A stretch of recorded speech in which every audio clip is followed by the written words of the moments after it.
Alright guys, this is another DIU. This is how to change your oil, and this is my 2020 Nissan Altima. So basically I crack my lug nuts first, not cracking it all the way off. I just crack it and then jack the wheel up, and then basically you just take the wheel off. Easy, 1 2 3. I was inspecting my disc rotors and just seeing how the space look underneath, if I needed to go higher with the jacks.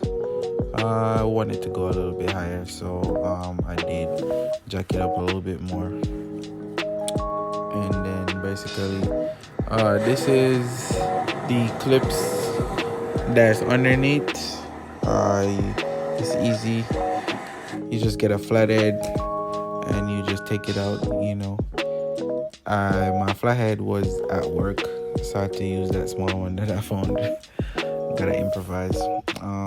So yeah, you just clip them out, and there are two 14 inches bolts. You just take them out. They're at the two ends. It's easy.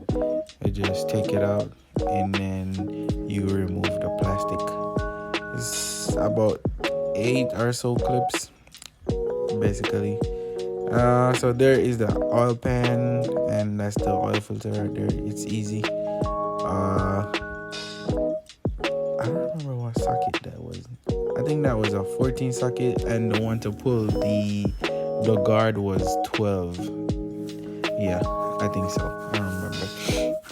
But anyways, I used the 14 socket to drain the oil pan. Pull the bolt. There's a bolt on there. You just pull it.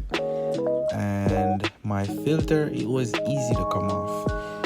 They didn't tighten it too much, so I could use my hand. I did buy that wrench right there, but it was too big for the filter, so I had to go back to Harbor Freight and change it and get a smaller one. But luckily I used my hand and it screwed the filter off, so that was good right there. So that's literally me trying it right there, and it didn't work. So yeah, I just used my hand, screwed off.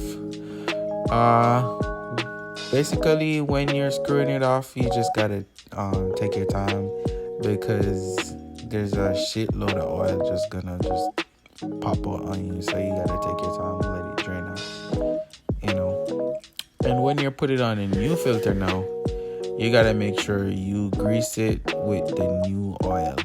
So you just use some of the oil in that's it right there. Just use the oil and put it on it, just to grease it. I always put a little bit in it, and then I screw it on. It's super easy, guys. Literally super easy. I tried to cover a lot of stuff, so just to show you that it's really easy. I did use my end to tighten it, basically, you don't have to use a wrench to tighten it. You just hand tight, and that's you right there. Basically the next step is, basically just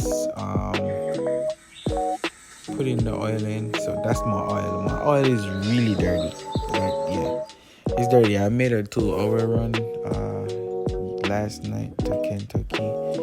So yeah, that was pretty crazy. So I had to make sure there was no more oil in there, just to be sure. So pour your 5 quarts in there, easy peasy, and I was finished, so I put the guard back on. I tightened the bung, that's the oil pan. I tighten it, and then I just put the guards back on. It's easy to put on. Just in case you're pulling it off, you may break one of those clips. So you could just buy some of those clips just in case you may break them. It's easy to break. They sell it at Advanced Auto or any auto parts shop. So you want to make sure you don't put too much in there. There's 2 holes on the dipstick. There's one on the bottom that shows it's too little bit, and one at the top. That's where it's supposed to be.